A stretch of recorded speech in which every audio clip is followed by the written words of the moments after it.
Hello everyone, कैसे हैं आप सब। नेशनलिज्म इन इंडिया के फर्स्ट पार्ट में आपका स्वागत है। लास्ट टाइम जब हम नेशनलिज्म इन यूरोप को देख रहे थे तो वहाँ का जो नेशनलिज्म था वो बेसिकली नेशन स्टेट पर डिपेंड था। What is it's mean? इसका मतलब ये है कि वो एक ऐसा नेशन चाहते थे, वो एक ऐसा स्टेट चाहते थे जो कि एक जैसे लोगों से मिल कर के बना हो। मीन्स सबका कॉमन कल्चर हो, सबकी कॉमन जो है वो लैंग्वेज हो, सबका कॉमन जो है रहन सहन हो मोस्ट ऑफ चीज़ों में उनमें सिमिलैरिटी हो। यूरोप का नेशनलिज्म जो है इसी नेशन स्टेट के जो है फार्मूले को लेकर के चलता है। बट इंडिया के इस कॉन्टेक्स्ट में जब आते हैं तो इंडिया की कहानी अलग हो जाती है। यहाँ पर आप हर स्टेट का कल्चर अलग देखते हो। ये बातें ऑलरेडी जो है उस लास्ट चैप्टर में भी डिस्कस की थी। और अगर आपने जो अभी तक नेशनलिज्म इन यूरोप वाला फर्स्ट चैप्टर आपने नहीं देखा है तो आप जो है प्लेलिस्ट में जा कर के उसके वीडियोस देख सकते हैं। खैर, तो ये हो गया यूरोप का नेशनलिज्म, नेशन स्टेट का कॉन्सेप्ट है।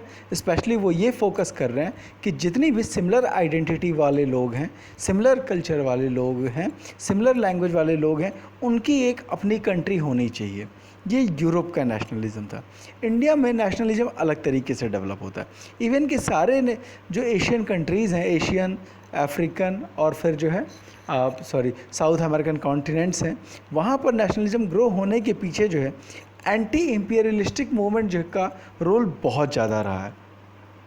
मीन्स इन सारे इलाकों पे, चाहे वो आप जो है आप एक मिनट फिर से मैप पे देख लेते हैं, चाहे आप जो है अफ्रीका में हो, चाहे आप एशिया में हो या साउथ अमेरिका में रहो, हर जगह पर यूरोपियंस ने कब्जा करके रखा था। और यहाँ पर जो राष्ट्रवाद की जो शुरुआत होती है वो कहीं ना कहीं यूरोपियन जो है कब्जे के बाद शुरू होती है। उसके पहले लोगों की अपनी आइडेंटिटी थी, स्टेट की थी और दूसरी कई तरह की आइडेंटिटी थी। बट जो है लोगों के भीतर एक देश की जो भावना है वो जो है अंग्रेज़ों के आने के बाद या फिर विदेशी कब्जे के बाद शुरू हुई, जब उनके कॉलोनलाइजेशन प्रोसेस हुआ। हालांकि इस बात पर भी डिबेट होता है कि भारत पहले से राष्ट्र था या फिर जो है अब अंग्रेज़ों के आने के बाद जो है राष्ट्र का आइडिया आया। इस पर हम डिटेल में नहीं जाते क्योंकि हमारे एग्ज़ाम से कनेक्टेड नहीं है। फिर भी 2 लाइन में ख़त्म करूँगा। कुछ लोग कहते हैं कि इंडिया में नेशन की जो फीलिंग है वो बहुत पहले से थी, क्योंकि हमारे जो धार्मिक ग्रंथ हैं वहाँ पर भी भारतवर्ष की बात होती है।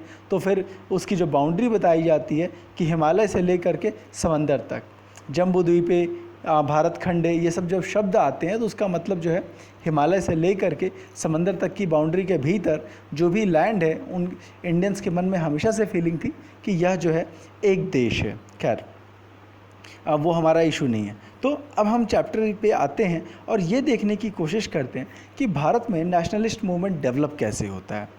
तो यहाँ पर जो हमारी स्टोरी पढ़नी है वो 1920s के बाद से है, जब नॉन कोऑपरेशन मूवमेंट शुरू होता है। स्पेशली जो गांधीयन फेज़ है उसके बाद का जो है पूरा का पूरा नेशनलिस्ट मूवमेंट के बारे में हम पढ़ेंगे। उसके पहले क्या हुआ है इस चैप्टर में रेफरेंस नहीं है, बट थोड़ा सा जो है उसको जान लेते हैं, क्योंकि अगर हम बैकग्राउंड को नहीं समझेंगे तो हम कहानी समझ नहीं पाएंगे। बहुत शॉर्ट में चलेंगे। 1600 जब ब्रिटिश कंपनी इस्टेब्लिश होती है, ईस्ट इंडिया कंपनी, ठीक है, और भारत के साथ ट्रेड शुरू करती है। 1757 जब वार ऑफ प्लासी होता है और अंग्रेज़ों ने बंगाल पर कब्जा कर लिया। बंगाल पे कब्जा करने के बाद से वो धीरे धीरे बाकी भारत पर भी अपना कब्जा करते गए। कुछ एरिया को डायरेक्ट अपने कंट्रोल में रखा, कुछ एरिया को वो राजाओं के साथ जो है राजाओं को अपने कंट्रोल में ले करके उन्होंने रूल किया। 1857 का जो रिवोल्ट था, ये सब चीज़ें क्लास 8 में आप ऑलरेडी पढ़ चुके हो। उसमें क्या था, ये पहली बार था जब एक बड़े पैमाने पर जो है इंडियन लोगों ने अंग्रेज़ों के ख़िलाफ़ लड़ाई लड़ी, बट वो फेल हो गया।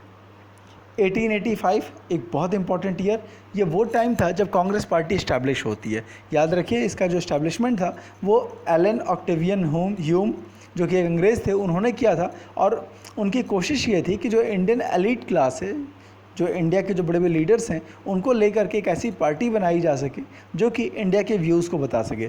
बट ये याद रखिएगा, ये जो कांग्रेस पार्टी है ये बेसिकली इंडियन एलिट्स की थी। बहुत हाईली रिच लोगों की पार्टी थी जो बेसिकली लंदन पढ़ करके आए थे। तो ऐसे केस है, मोस्ट ऑफ टाइम इनकी सोच ये थी कि अंग्रेज़ बहुत अच्छे हैं, भारत के बहुत फ़ायदे के लिए। अंग्रेज़ों के आने के बाद से ही इंडिया में डेवलपमेंट हुआ। 1905 जबकि स्वदेशी मूवमेंट होता है। ये सब चीज़ें आपके एग्ज़ाम में नहीं आनी, इसलिए इस पर डिटेल पे नहीं जा रहा हूँ क्योंकि आपका सिलेबस लंबा है और एग्ज़ाम पर्पस जो है इस समय बोर्ड एग्ज़ाम के लिए फोकस करना ज़्यादा ज़रूरी है। स्वदेशी मूवमेंट होता है और यहाँ से जो है 1905 के बाद से जो अर्बन मिडिल क्लास है, शहरों में जो मिडिल क्लास है, डॉक्टर्स हैं, लॉयर्स हैं, टीचर्स हैं इस तरह के जो पढ़ा लिखा क्लास है, ये जो है पॉलिटिक्स में इन्वॉल्व होना शुरू होता है। ये लोग मूवमेंट के में पार्टिसिपेट करते हैं और इनके बीच अवेयरनेस आ गई है। बट याद रखिए, नेशन का मतलब सिर्फ और सिर्फ एलीट क्लास या मिडिल क्लास नहीं होता। जब हम बात नेशनल अवेयरनेस की करते हैं, नेशन की बात करते हैं, तो इट मीन्स कि from rich to a common man, from landlord to a worker, everyone must be united। ठीक है, हर एक के अंदर जो है नेशन की फीलिंग आनी चाहिए। नेशन क्या है? The feeling of being United. Nation की सबसे इजी जो है फीलिंग है कि मतलब डेफिनेशन है, सॉरी, कि the feeling of being united, the feeling of we among the people related to a land. किसी भी देश में जो लोग रहते हैं उन लोगों के भीतर जो यूनिटी की फीलिंग आती है, वी की फीलिंग आती है, दैट इज़ कॉल्ड नेशनलिज्म। सबसे सिंपल डेफिनेशन यही है, बाकी सारे लाइंस में जाओगे तो आप परेशान हो जाओगे। ठीक है, तो आप गांधी का मूवमेंट ही इतना इम्पोर्टेंट क्यों रहा? क्योंकि गांधी एक ऐसे लीडर थे जिन्होंने इस मूवमेंट को कॉमन लोगों तक अटैच कर दिया, घर घर तक पहुंचा दिया, जिसको बोलते हैं कि देश का एक गरीब आदमी भी जो है नेशन के की बात करने लगा। तो ये गांधी की शख्सियत थी। यही वजह थी कि ये जो चैप्टर है इसमें पहले का जो भी लड़ाई थी, पहले के जो मूवमेंट थे, उन सबको इग्नोर कर दिया गया, कहानी उठाई गई गांधीयन फेथ से। तो आइए हम चैप्टर पे आते हैं और देखते हैं 1920s के आसपास ऐसा क्या हो रहा था जिसके कारण गांधी को मूवमेंट करने की ज़रूरत पड़ी। यहाँ पर जो एक शानदार सा पिक दिख रहा है, ब्लैक एंड वाइट पिक है, जो कि जो है 1919 के एक मास प्रोटेस्ट का तस्वीर है। आप देख सकते हो कितनी बड़ी भीड़ जो है उस ज़माने में कलेक्ट हुई, जबकि ना टीवी था, ना मीडिया था, ना कुछ भी इस तरह की, सॉरी न्यूज़पेपर तो थे, लेकिन इस तरह से टीवी और जो है इतने एक्टिवली जो है मीडिया काम नहीं कर रहे थे। तब जो है इतने बड़ी संख्या में लोग गांधी के लिए जो है आगे बढ़ कर के आते हैं। अब बैकग्राउंड स्टोरी क्या है? फर्स्ट वर्ल्ड वार, खिलाफत एंड नॉन कोऑपरेशन मूवमेंट 1919 का ईयर है। ठीक है, ये वो पीरियड था जब इंडिया के लिए बड़ा क्रिटिकल सीन था और इंडिया बहुत तेज़ी से जो है डायनेमिक वे में घूम रहा था। क्या क्या प्रॉब्लम्स आ रही थी? सबसे पहली चीज़, वर्ल्ड वार जो है 1914 से चल रही है। अब वर्ल्ड वार की जो लड़ाई थी ये जो है बेसिकली यूरोपियन कंट्रीज़ की लड़ाई थी। एक गुट जर्मनी का था, दूसरा गुट ब्रिटेन का था। दो गैंग थे जो आपस में लड़ रहे थे। दोनों का एम था कि कैसे दुनिया के ज़्यादातर हिस्से पर कब्जा किया जाए। डायरेक्टली इंडिया का इसमें जो है कोई जो है पर्सनल इंटरेस्ट नहीं था। ना तो हमारी ज़मीन छीनी जा रही थी, न ही हमको कोई नई ज़मीन पर कब्जा करनी थी। बट क्योंकि हम अंग्रेज़ों के ग़ुलाम थे, अंग्रेज़ों ने इंडियन आर्मी को, इंडिया को भी जो है इस वार में खींच लिया। अब इसका असर क्या होता है? क्योंकि जो है इंडिया से, अब देखोगे ब्रिटेन एक छोटा सा देश है, पॉपुलेशन भी बहुत कम है, तो उनको लड़ने के लिए सैनिक चाहिए थे, तो बहुत बड़ी संख्या में इंडियन सोल्जर्स को भेजा जाने लगा। अगेन उनको वार के लिए पैसा चाहिए था, तो डिफेंस एक्सपेंडिचर बहुत ज़्यादा बढ़ा दिया। अब सैनिक जा रहे हैं तो उनके लिए हथियार चाहिए, उनको जो है मतलब ड्रेसेस चाहिए, उनको जो है ट्रांसपोर्टेशन खर्चा है, राशन चाहिए, तो इन सब चीज़ों पर जो है बहुत ज़्यादा पैसा खर्च बढ़ गया, जबकि ये लड़ाई हमारी थी भी नहीं। अब सवाल ये पैसा कहाँ से आएगा? तो वार लोन लिया गया और जो है टैक्सेस बहुत ज़्यादा बढ़ा दिए गए। वार लोन क्या है? तो गवर्नमेंट ने कुछ ऐसे बॉन्ड मार्केट में रिलीज़ किए जिस पर इंटरेस्ट बहुत ज़्यादा था। तो सीधी सी बात है, अगर गवर्नमेंट ने बॉन्ड जारी किए हैं तो उसको पैसे रिटर्न तो करने हैं। कुल मिलाकर ये था कि टैक्सेस बहुत ज़्यादा बढ़ गए हैं। अब लोगों के लिए जो है सीधी सी बात, टैक्स बढ़ेगा तो कोई दुकानदार अपने घर से तो देगा नहीं, तो उन्होंने जो है फूड प्राइजेस के दाम बढ़ा दिए। ठीक है, इससे जो है लोगों को मुश्किल बढ़ने लगी। जो कस्टम ड्यूटीज़ थी वो जो है बढ़ा दी गई, जो भी सामान का जो है ट्रांसपोर्टेशन था उस पर टैक्स बढ़ा दिया गया। और इंडिया में पहली बार जो है इनकम टैक्स इंट्रोड्यूस होता है कि जो भी अमीर लोग थे उन पर टैक्सेस बहुत बढ़ा दिया गया। अगेन जब टैक्स बढ़ा तो चीज़ों के दाम बहुत बढ़ गए। हालत ये हो गई कि 1913 से लेकर के 1918 में तक प्राइजेस डबल हो गए। यू कैन इमेजिन कि एक कॉमन आदमी के लिए कितना मुश्किल रहा होगा।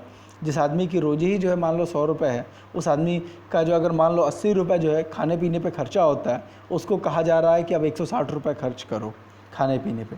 तो नेचुरली ये जो स्पेशली जो पुअर लोगों के लिए ये बहुत मुश्किल भरा टाइम था। एक और चीज़ थी, जो गांव के लोग थे उनको कहा जा रहा था आप आर्मी में ज्वाइन करो। तो अगर ये पर्सनल चॉइस होती तो चलता। उन्होंने क्या किया, अंग्रेज़ों ने फोर्सफुली रिक्रूटमेंट करना शुरू किया। गांव गांव में अंग्रेज ऑफिसर्स जाते थे और जो भी बंदा जो ठीक ठाक मजबूत दिखता था उसको पकड़ करके लेके चले जाते थे कि चाहे आपको लड़ना हो या नहीं लड़ना हो, आपको जो है वार में जाना है। और उठा करके ना अच्छी ट्रेनिंग दी, ना अच्छी फैसिलिटी दी। इवन कि यूरोप में भी डिस्क्रिमिनेशन होता था। इस कारण जो है देश भर में ज़बरदस्त नाराज़गी फैली। सोच के देखिए, आप एक सुबह उठते हैं, अचानक से 4 लोग आपका दरवाज़ा नॉक करते हैं और आपको उठवा करके जो है पता चलता है कि अगले दिन शिप में डाल दिया और आप जो है फ्रांस में आप बंदूक लेके लड़ रहे हैं। तो नेचुरली लोगों के भीतर नाराज़गी जो है स्वाभाविक थी।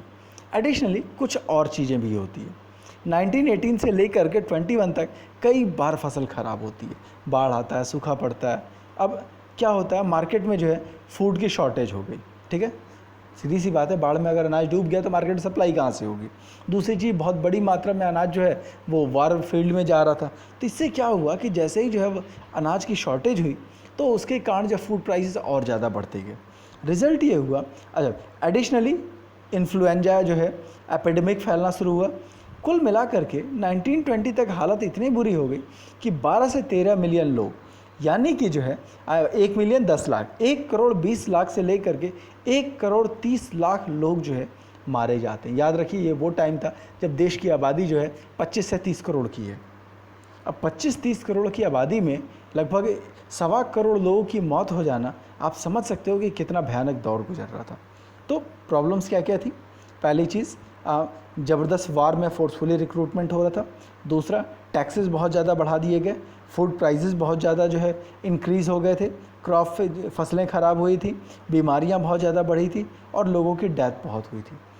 इन सब चीज़ों से लोग जो है बहुत ज़्यादा नाराज़ थे और कहीं ना कहीं पूरे देश भर में जो है एक गुस्सा तनाव फैल रहा था। बस इसको एक सही डायरेक्शन मिलने की उम्मीद थी। द आइडिया ऑफ सत्याग्रह, पहले चीज़ जानते हो सत्याग्रह है क्या? सत्याग्रह का जो बेसिक मीनिंग है, सत्य के लिए आग्रह, रिक्वेस्ट फॉर द ट्रूथ। ठीक है, रिक्वेस्ट फॉर द ट्रूथ। अब इसका मतलब क्या है? गांधी का कहना ये था कि अगर हम सही हैं तो हमें जो है किसी से लड़ने की ज़रूरत नहीं है, हमें जो है बस अपने सच के साथ खड़े रहना होगा। और अगर हम टोटली नॉन वायलेंट तरीके से अगर हम सत्य के साथ लगे रहते हैं तो हमें सक्सेस ज़रूर मिलेगी। अब गांधी कौन है? बेसिकली पहले गांधी की हिस्ट्री आप बचपन से पढ़ते आ रहे हो, ज़्यादा डिटेल में नहीं जाऊंगा। बेसिकली एक बहुत रिच फैमिली बैकग्राउंड को बिलोंग करते थे। उनके कपड़े पे नहीं जाना कि वो लंगोटी पहन के घूमते रहते थे। सीधी सी बात है, उस ज़माने में अगर लंदन जाके पढ़े थे और साउथ अफ्रीका में जॉब किया था तो आप समझ सकते हो कि कितना पैसा रहा होगा। हम आज भी नहीं सोच सकते लंदन जाके पढ़ने की। तो गांधी जो है वो आप लंदन पढ़ाई करते हैं, वापस लौटते हैं, but basically he is a very shy person. बहुत शर्मीले आदमी थे, लोगों से जो है फेस करने में उनको डर लगता था। अब दिक्कत यह है कि उनके जो जॉब है वो वकालत की है। वकालत का काम ही यही है कि कोर्ट में खड़े होकर के बहस करना। अगर आपने जॉली एलएलबी दोनों पार्ट देखी होगी तो आप देखे होंगे कि किस तरह से वकील जो है आप कोर्ट में जो है लड़ते हैं, कितने जो है एक दूसरे को धमकाते रहते हैं। नेचुरली गांधी के लिए ये सब चीज़ें बहुत मुश्किल था। वो एकदम शर्मीले से इंसान, लोगों को फेस करने में उनको दिक्कत आ रही थी। तो हुआ क्या, इसी बीच जो है लगभग 1893 के आसपास जब उनको लगा कि साहब हमारा धंधा चल नहीं पाएगा, ऐसे तो हम भूखे मर जाएंगे, इसी टाइम जो है साउथ अफ्रीका में कुछ इंडियंस के साथ कुछ प्रॉब्लम हो रही थी और एक बड़े बिजनेसमैन थे, उन्होंने इनको ऑफ़र किया कि एक काम करो, वहाँ पर एक केस लड़ना है साउथ अफ्रीका में, तुम चलो उसके साथ। गांधी जी मेन जी जो है वकील बन के नहीं जा रहे थे, एक बड़े वकील का असिस्टेंट बन के जा रहे थे। और फाइनली 1893 में जो है गांधी जो है साउथ अफ्रीका में जाते हैं और पता चलता है, गए तो थे 1.5 साल के लिए, बट 1915 तक वो जो है वहीं रह गए। ठीक है, सॉरी 1914 तक, अब जनवरी 15 तक तो आ ही गए थे। खैर, तो अब वहाँ पर जो है उन्होंने साउथ अफ्रीका में डिस्क्रिमिनेशन अपने पीक लेवल पे देखा। आपने जो है नाइन्थ में अपार्थाइड सिस्टम देखा है। इंडिया में इंडियंस के साथ डिस्क्रिमिनेशन तो था, बट जिस लेवल पे साउथ अफ्रीका में होता था उस लेवल पर इंडिया ने कभी डिस्क्रिमिनेशन फेस नहीं किया। उसकी वजह ये थी कि इंडिया जो है हमेशा से ही, अंग्रेज भी मानते थे कि कल्चरली जो है ये बहुत जो है बड़ी कंट्री रही है, क्योंकि वो बचपन से जो है इंडिया की रिचनेस, इंडिया की ग्रैंडनेस की कहानियाँ सुनते रहे हैं, क्योंकि एंशियंट टाइम से ही जो है यूरोप का जो है इंडिया से ट्रेड होता रहा था। तो इसलिए इंडिया के प्रति उनके मन में काफ़ी रिस्पेक्ट थी। ये अलग बात है, इंडिया पर जब कब्जा कर लिया तो इंडियंस के साथ भी भेदभाव किया, बट साउथ अफ्रीका में डिस्क्रिमिनेशन अपने पीक पे था। तो गांधी वहाँ पर एक मूवमेंट चलाते हैं और सक्सेसफुली जीत करके आते हैं। बड़ी बात यह है कि इंग्लैंड जो है साउथ अफ्रीका में जो उनका मूवमेंट था वो सक्सेसफुल रहा, और इस कारण जब वो इंडिया आते हैं, इंडिया आने के बाद जो है उनको आते ही ज़बरदस्त पॉपुलैरिटी मिली, क्योंकि उस दौर के लिए बहुत बड़ी बात थी कि एक इंडियन आदमी ने जो है अंग्रेज़ी हुकूमत को झुकने पे मजबूर कर दिया, और अंग्रेज़ी हुकूमत जो है मतलब गांधी की बात मानने को रेडी हो गई। दूसरी चीज़, साउथ अफ्रीका में ही जो है गांधी ने पहली बार सत्याग्रह का प्रयोग किया कि मीन्स अगर हम सही हैं तो हम सत्य की पावर के साथ जो है हम लड़ाई लड़ेंगे और हमें विजय मिलेगी। आप सत्याग्रह के कॉन्सेप्ट को समझने के लिए एक बड़ी शानदार फिल्म बनी है, आप लगे रहो मुन्ना भाई, देखना ज़रूर मौका मिले तो। कईयों आप में से कईयों ने देखी भी होगी। संजय दत्त की फिल्म है, और जो है राजकुमार हिरानी और विनोद चोपड़ा ने इस फिल्म को बनाया है। उसका एक सीन बताता हूँ जो कि आपको जो सत्याग्रह को बड़े अच्छे तरीके से समझाता है। होता क्या है कि उसमें जो है मुन्ना भाई से जो है एक बंदा सवाल करता है कि साहब जो है मैं जो हूँ काफ़ी कमज़ोर आदमी हूँ, और मेरे बिल्डिंग के ठीक ऊपर जो है मेरे फ्लोर के ठीक ऊपर एक गुंडे सा आदमी रहता है, और वो जब भी सीढ़ी से उतरता है मेरे घर के सामने जो पान खाते हुए आता है और मेरी सीढ़ी पर जो है थूक करके चला जाता है। मुझे बड़ा गंदा लगता है, मैं सोचता हूँ उसको पीटूँ, लेकिन मेरी हिम्मत नहीं है क्योंकि वो उल्टा मुझे पीट देगा। तो जो मुन्ना भाई है उसको बड़ा शानदार सा सजेशन देता है। उसने कहा कि एक काम करो कि जैसे ही वो आए थूके, ठीक है, इमीडिएट जो है आप एक बाल्टी लो, पानी लो, और ले करके उसको एक प्यारी सी स्माइल दो और उठा के उस जगह को साफ़ करो। कहा यार ये क्या सॉल्यूशन है? कहा कि वो हमेशा थूकता रहेगा, मैं उठा के साफ़ करता रहूँगा? कहा कि तुम ऐसा 4-5 दिन करो तो। कहा याद रखना, गुस्से से नहीं देखना, जैसे ही वो उतरेगा थूकेगा, अब प्यार से उसको एक अच्छी सी स्माइल देना और जो है उस जगह को साफ़ कर देना। उसने जो है ये आइडिया काम जो है 4-5 दिन किया, और फाइनली जो है अगली बार जो गुंडा वाला आदमी था उसको भी शर्म आई। उसने कहा भाई सॉरी यार, अगली वो आया, थूकने ही आया, ये बंदा जो है बाल्टी और पानी लिए खड़ा था, तो उसने बोला सॉरी भाई गलती हो गई। अब सोच के देखो, अगर वो आदमी लड़ने जाता, क्या वो उस गुंडे से जीत पाता? मे भी पुलिस में कंप्लेन करता, पुलिस एक आधा एक्शन लेती, बट अगेन आपको जान का खतरा होता कि वो बंदा जिस दिन जेल से आएगा उस दिन आपको टपका देगा।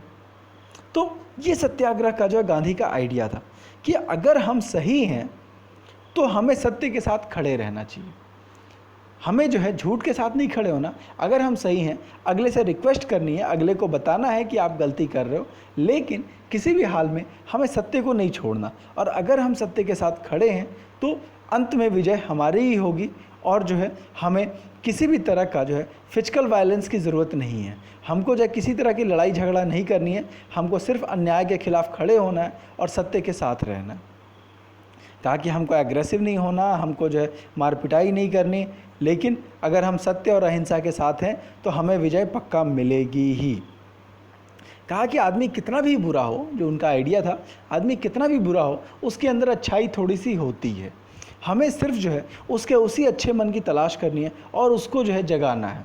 कहा कि अगर जो है हो सकता है इसमें टाइम लगे, लेकिन सत्य की जो विजय होती है वो परमानेंट विजय होती है। का सिंपली एक एग्जांपल देता हूँ। मान लीजिए किसी का आपसे झगड़ा होता है, ठीक है, उसने एक थप्पड़ मारा, आप भी गए 4 लोगों को लेकर के उसको पीट दिए। इसके बाद क्या होगा? ना तो आप शांत रह पाएंगे, ना वो शांत रह पाएगा। क्यों? क्योंकि आपके मन में भी गुस्सा है, ठीक है, और डर भी है, क्योंकि आप उसको पीट के आए हो तो अगला फिर पीटेगा, और अगला भी जो है इस जुगाड़ में रहेगा कि यार इसने मुझे मारा है तो हमें भी बदला लेना है, और इस तरह से प्रॉब्लम कभी सॉल्व नहीं होगी। एक बार वो आपको पीट रहा है, एक बार आप उसको पीट रहे हो, फिर वो टीम लेके आ रहा है, आप टीम लेके आ रहे हो। तो गांधी का कहना यह था, अगर कोई आपको मारता है तो आपको उसको से जो उल्टा मारने नहीं चले जाना है, आपको उसको ये एहसास दिलाना है कि तुमने गलती की है। का इसमें टाइम तो लगेगा, लेकिन जिस दिन उसको एहसास हो गई उसके बाद से वो कभी गलती नहीं करेगा। खैर, ये गांधी की जो है आइडियोलॉजी थी।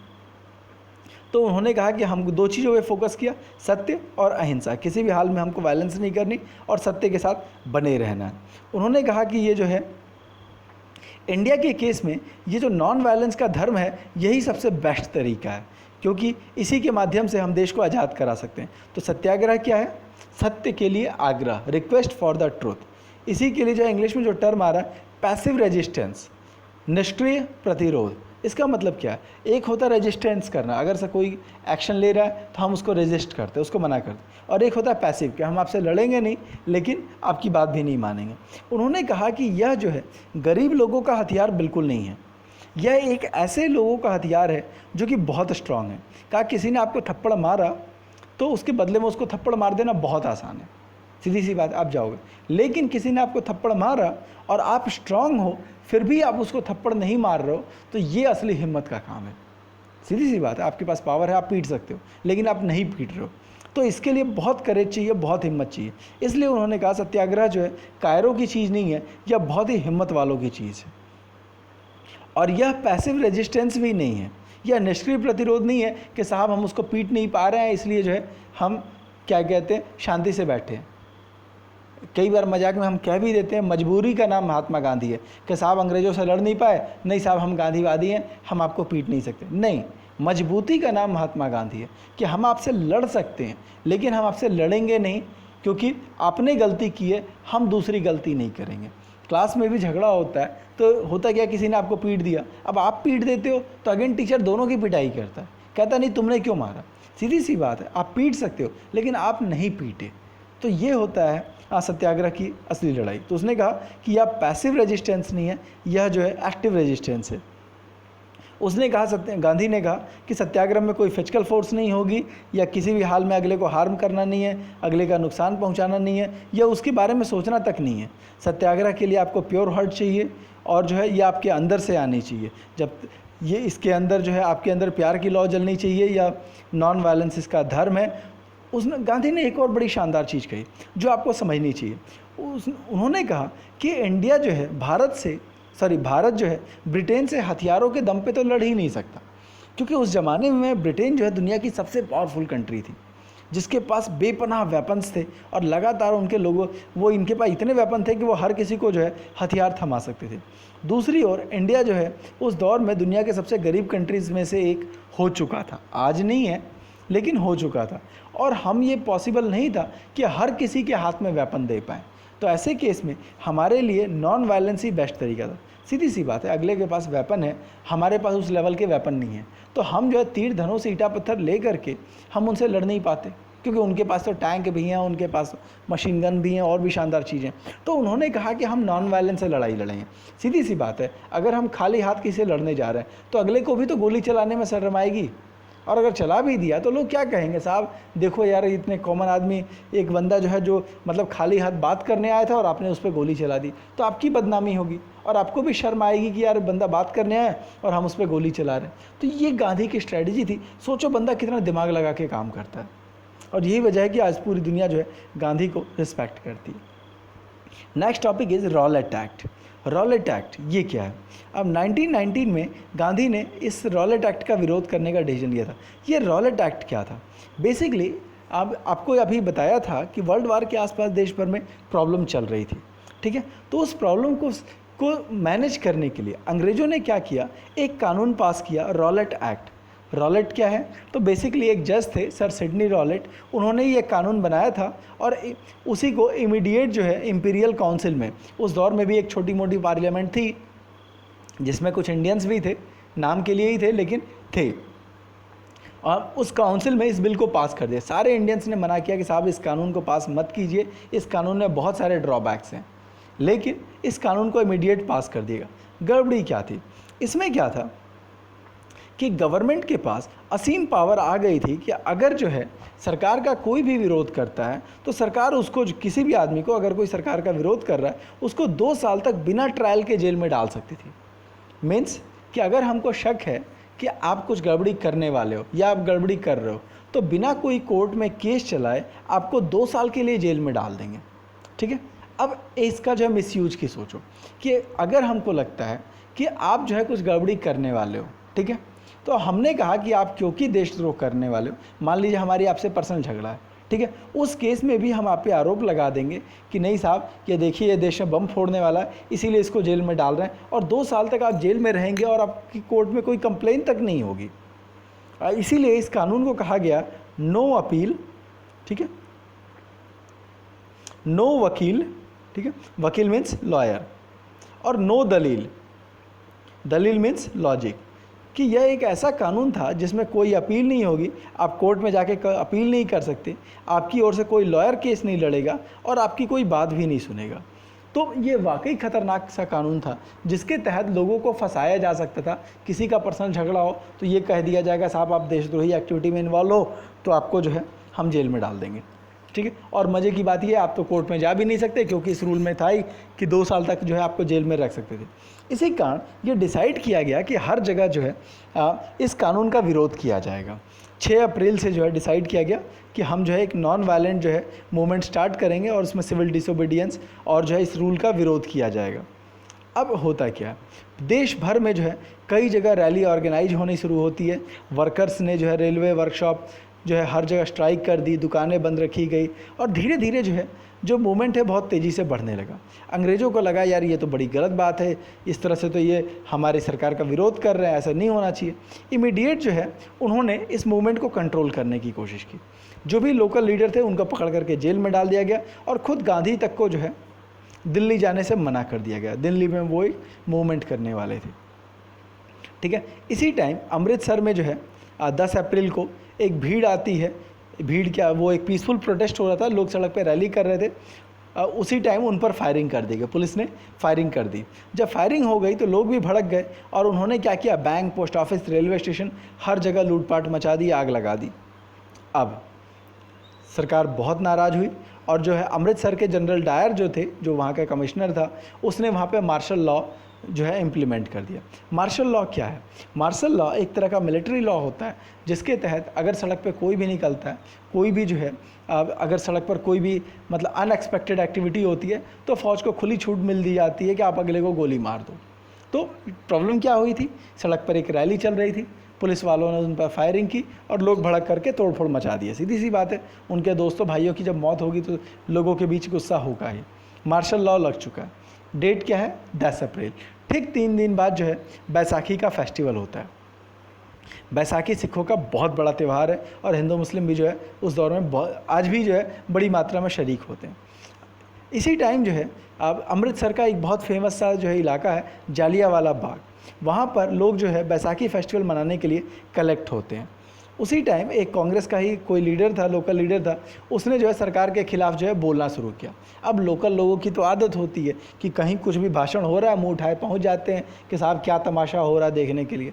तो अब जो है उसने भाषण देना शुरू किया और लोग मेला देखने आए हुए थे बहुत दूर दूर से, वो सब लोग जो है उस आदमी को गैदर करके वो लोग भीड़ में बात सुनने लगे। अब ये बात जो है जनरल डायर तक पहुंचती है। अब डायर एकदम भड़क गया, उसने कहा कि मैंने शहर में मार्शल लॉ लगाया है और ये लोग जो है पॉलिटिकल मूवमेंट कर रहे हैं, मैं इसको बिल्कुल भी बर्दाश्त नहीं करूँगा। वो बंदा जो अपने फ़ौजी साथियों के साथ आता है, इवन कि उसने ये तक कहा कि मैं तो पूरा टैंक लेके आया था, इन सारे लोग को वहीं मैं उड़ा दूँगा। अब जालियांवाला बाग की कंडीशन क्या थी?